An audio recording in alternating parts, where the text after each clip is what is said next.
And welcome, ladies and gentlemen. I join you right here from the corridors of power in Washington, where on Times Now we've been getting you details of Prime Minister Modi's itinerary during his visit to the United States. But there may be a surprise addition to the list. On Tuesday, former US President Donald Trump said during a town hall that Modi happens to be coming to meet me next week, and Modi, he's fantastic. The optics and significance of Prime Minister Modi meeting the Republican presidential nominee would be immense. Joining me today are two gentlemen from both sides of the political divide.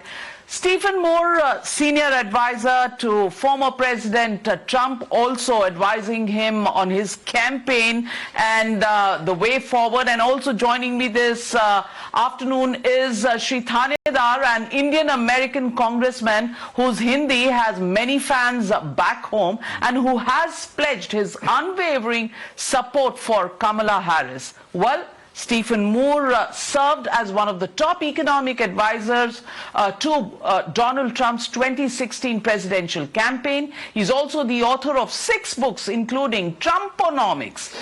Inside the America First plan to revive our economy, he has led the attack on Kamala Harris and Biden for their economic policies and is a strong advocate of tariffs vis-a-vis China. On the other side, the spectrum is Shri Thanedar, who says he's looking forward to 4 years of Democratic presidency, which puts people first. Interestingly, there are 5 Indian-American lawmakers in the current House of Representatives, and they're all Democrats.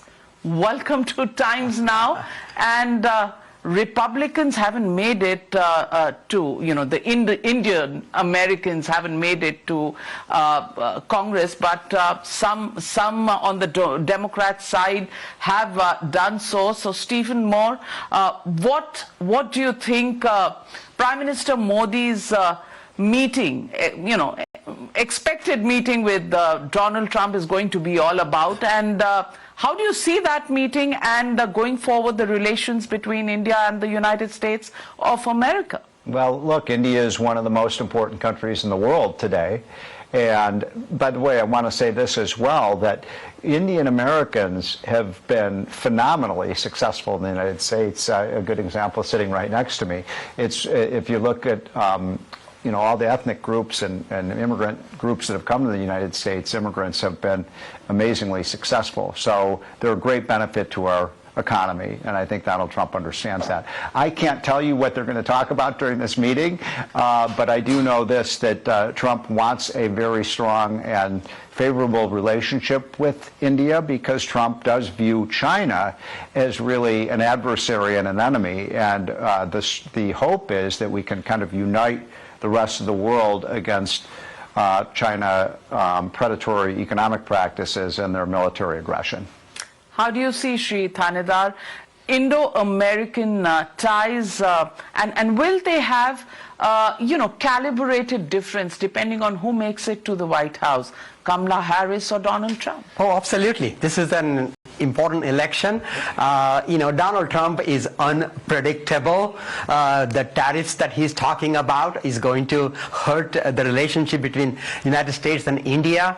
The tariff that he's talking about is going to raise cost for Americans. Each American may end up putting $4,000 more per year because of his tariff policies. So I think Kamala Harris would be the right choice for India-US relationships. And Modi ji had a great relationship with Trump, but he also had a great chemistry with Joe Biden. So it is not that only he could have good relation with Modi ji. I think Kamala Harris and Modi ji will have a great relationship and will take this relationship further. So Modi ji's vision, his leadership, and he's a statesman and he understands what needs to be done to grow this relationship. And I'm very excited with the Kamala Harris presidency, which looks like a likely thing to happen now. You agree? Kamala Harris leading in the polls actually means she's got a huge advantage this election?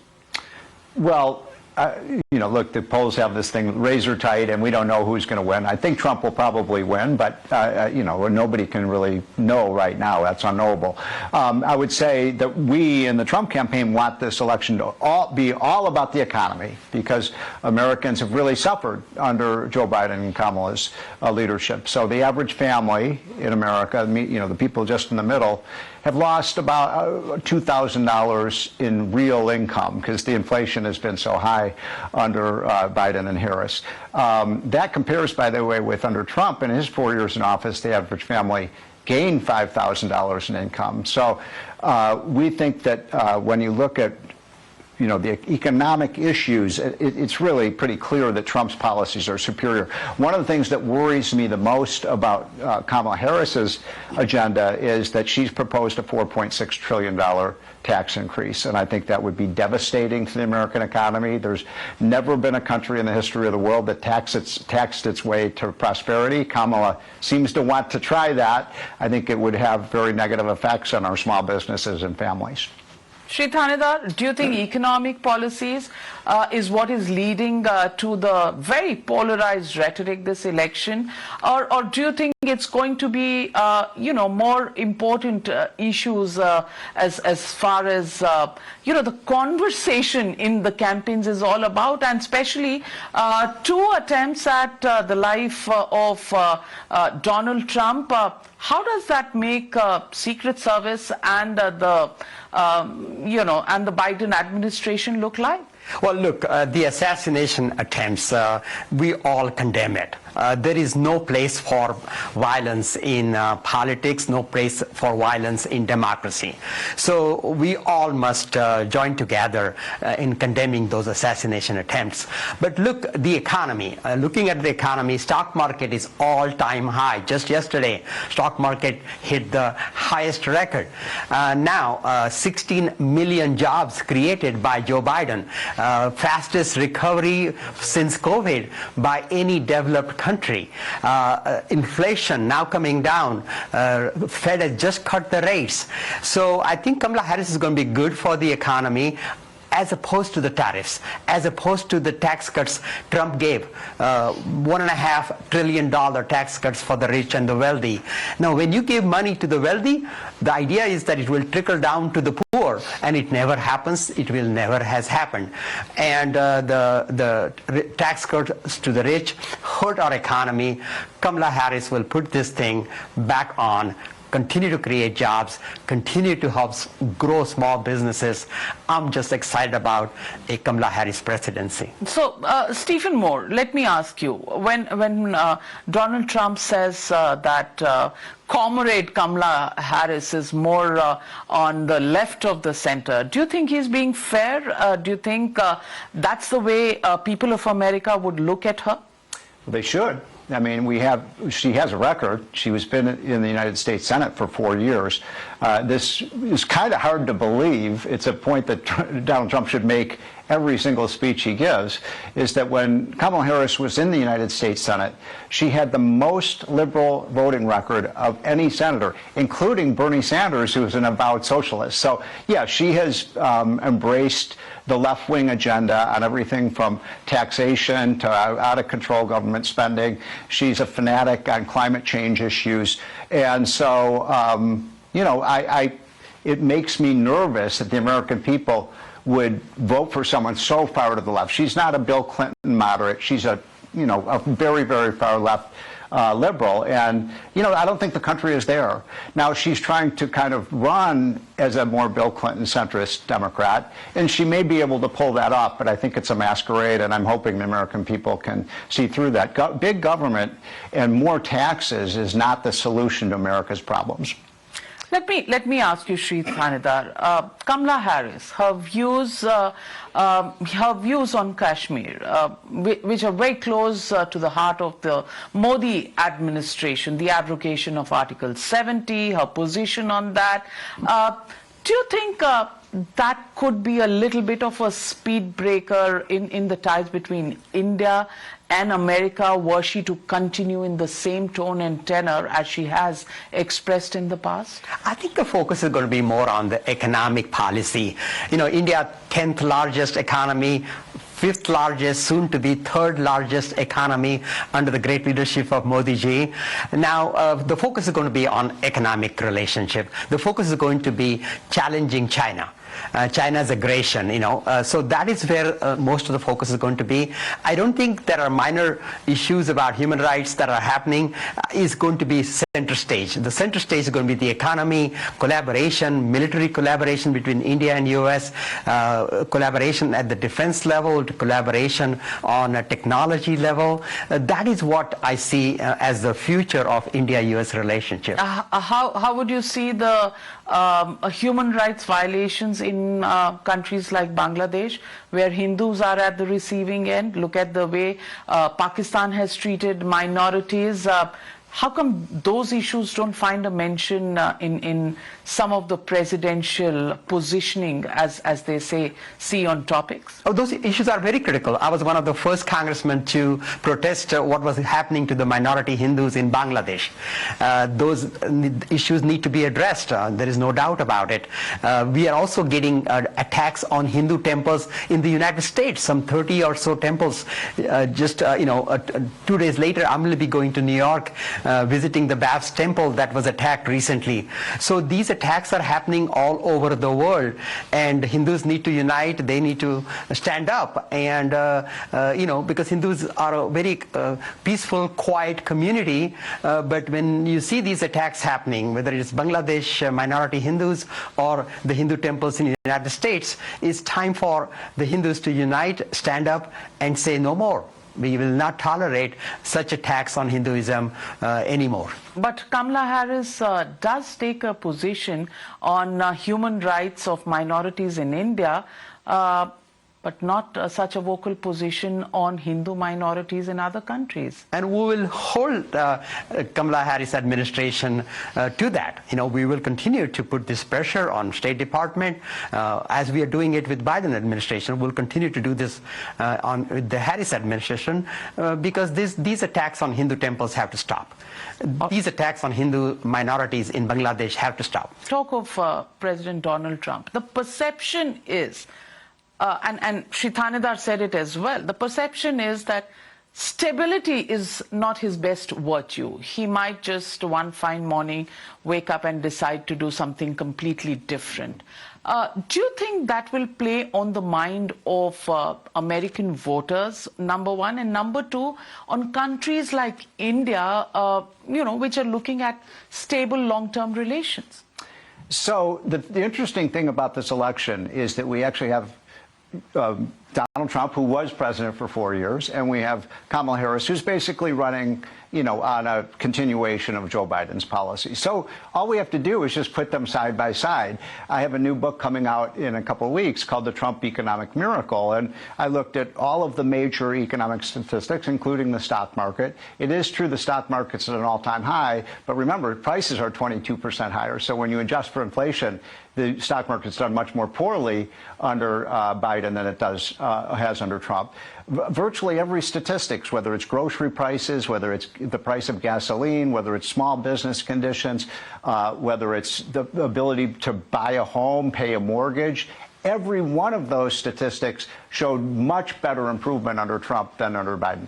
So the point I'm making is we don't have to sort of speculate, gee, what would happen if Trump were president? We do know what would happen because he's already been president. And we had peace and prosperity under Trump. And I think that is the real selling message for Trump. Whereas under Biden, we've had turmoil around the world and we've had a lousy economy that really has hurt middle-class families. They're poorer today than they were 4 years ago. That's not a record I'd want to run on. Are you discounting the pandemic in these years on the economic performance of Biden's presidency? Sure. Well, that's true. We had the pandemic in 2020.